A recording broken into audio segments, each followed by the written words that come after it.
going to be doing deadlifts, standard deadlifts, overhand grip. Bend the knees, keep the core and the glutes engaged, and then stand up. Press vigorously through your heels, drive your hips forward. Try to pull the shoulders back as you stand. Yeah, good posture. All right, do 3 more. This is looking good. It's quite a lot of weight you got going on there. The bumper plates and the 45-pound bar. Do 1 more for the film. Lie down and take a barbell grip. So that means you're going to turn your palms forward, take the dumbbell shoulder width apart, and then when you press them overhead, they come almost together.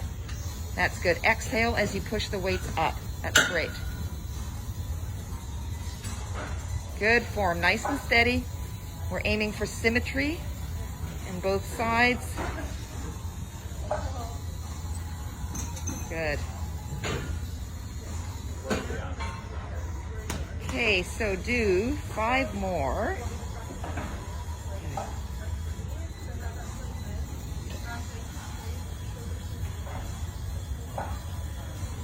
Very nice. 2 more. And 1 more. When you finish your set, bring the weights together, parallel. Bring them to your chest. Lift your knees into your chest and then swing yourself up. Good. Nice work. Thank you. Bend your knees, use your glutes and your core, pick up the heavy dumbbell.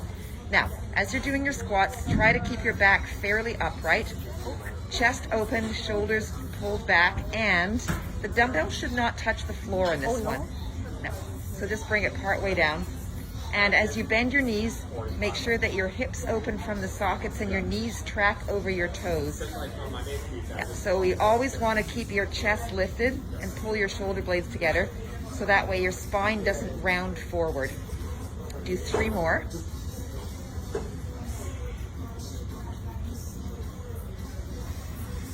One more.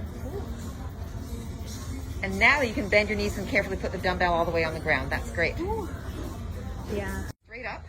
Now, when you drop the legs down, bend the knees a little bit so that the low back remains in contact with the ground, and then you can straighten them all the way up. You're holding your barbell vertically, hands are about shoulder width apart. Make sure that your abs are working to keep your low back flat and pressed down onto the mat, because if it arches and lifts off the mat, that's going to be quite uncomfortable for your lumbar spine. That's good so far.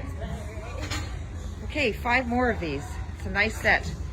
You're keeping your barbell very steady, which is great. Do 3 more. And 2 more.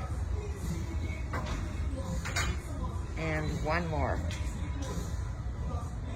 Good. We're setting up doing bird dogs. Iris has a small dumbbell in her arm that's working. And then as she lifts her arm up horizontally, the opposite leg lifts up horizontally as well. Good. And she's on a flat bench, which provides a fairly narrow base of support to balance on. So extra core activation for stability here to keep her balanced on the bench. Do 1 more. This is looking great. Maybe continue, Lori. Okay, so now change sides.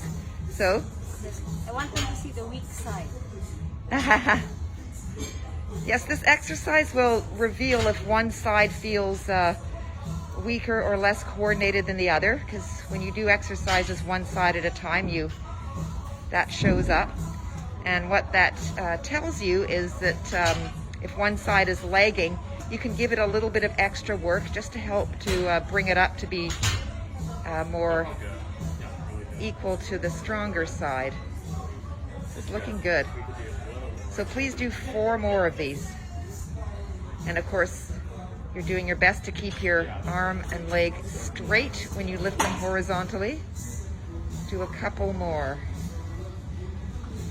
Very good. Okay, excellent. Bring it down. Yeah. Has a 25-pound plate on her lap. She's going to keep her spine vertical as she bends her elbows and her knees bend to perform dips off the flat bench. You could also use a chair say if you're doing this in a hotel room and just put a heavy book or something on your lap. It's good to be creative. And then of course, when you push yourself up out of the dip, fully straighten the arms to get maximum tricep recruitment. Excellent. Please do 2 more. 1 more. Beautiful. Rest.